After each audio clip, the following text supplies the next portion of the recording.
সংঘর্ষে 210 জনের মৃত্যুর খবর পাওয়া গেছে। বিক্ষোভ সংঘর্ষে 210 জনের মৃত্যুর খবর পাওয়া গেছে হাসপাতাল, স্বজন ও মরদেহ নিয়ে আসা ব্যক্তিদের সূত্রে। নিহত ব্যক্তিদের মধ্যে 75%ই শিশু, কিশোর ও তরুণ, অর্থাৎ সংখ্যার হিসাবে তা 113 জন। ঢাকা সহ দেশের বিভিন্ন জেলায় সংঘর্ষ শুরু হয় 15 জুলাই। ওই দিন কারোর মৃত্যুর খবর পাওয়া যায়নি, তবে 17 জুলাই এরপর হাসপাতালে চিকিৎসাধীন অবস্থায় অনেকের মৃত্যু হয়। তথ্য বিশ্লেষণে দেখা গেছে নিহতদের বেশিরভাগের শরীরে গুলির ক্ষত চিহ্ন ছিল। স্বরাষ্ট্রমন্ত্রী আসাদুজ্জামান খান 28 জুলাই সচিবালয়ে একটি সংবাদ সম্মেলন করেন। সাম্প্রতিক সংঘাতে এখন পর্যন্ত 147 জনের মৃত্যুর হিসাব রয়েছে বলে জানিয়েছেন স্বরাষ্ট্রমন্ত্রী। তারা অনুসন্ধান চালিয়ে যাচ্ছেন।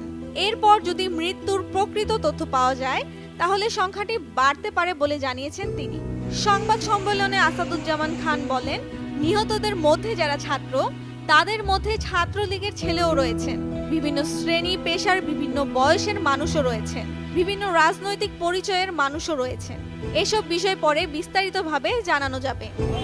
এখন পর্যন্ত 150 জনের বিস্তারিত তথ্য সংগ্রহ করা সম্ভব হয়েছে। নিহতদের মধ্যে 19 জন শিশু ও কিশোর।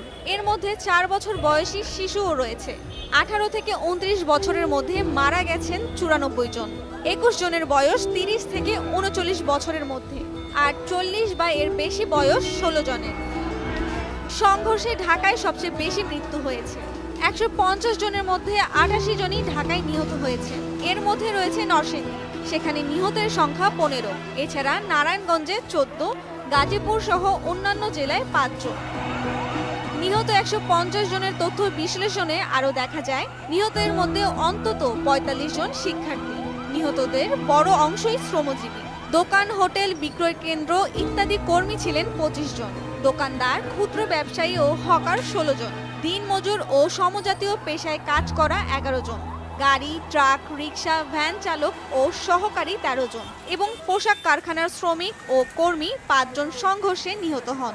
চাকরিজীবী ও অন্যান্য পেশায় রয়েছেন 27 জন। এর মধ্যে একজন চিকিৎসকও রয়েছেন। নিহতের মধ্যে 3 জন পুলিশ সদস্য ও একজন আনসার সদস্য রয়েছেন।